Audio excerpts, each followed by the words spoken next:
You don't get flowers when a friendship ends. There's no breakup dinner. No text that says, I think we should go our separate ways. Just silence.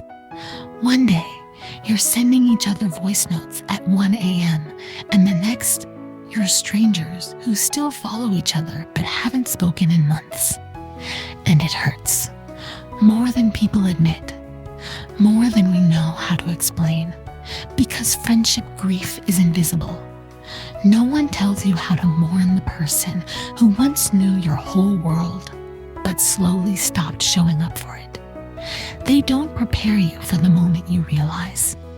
You were the one holding the friendship together. You were the one remembering birthdays, checking in, sending just thinking of you texts. You were the one showing up, emotionally, consistently, loyally. And when you needed them, they disappeared.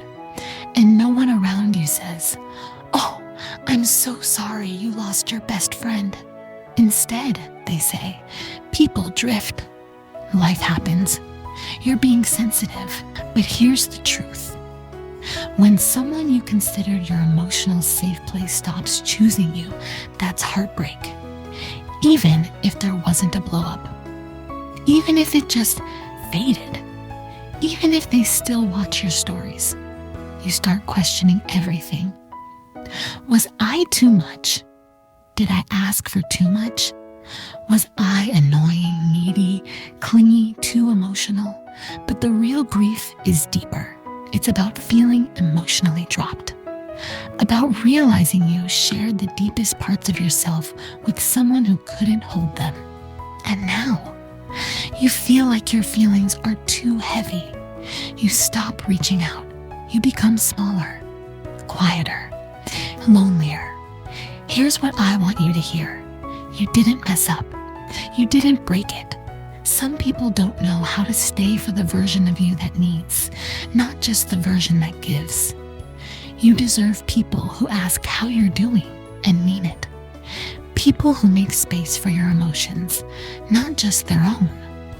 So if you're sitting with this kind of grief, the quiet, confusing ache of a friendship that slipped away without a goodbye, you're allowed to mourn it. You're allowed to cry over it. You're allowed to write letters you never send and journal pages that feel like therapy. And you're allowed to start again.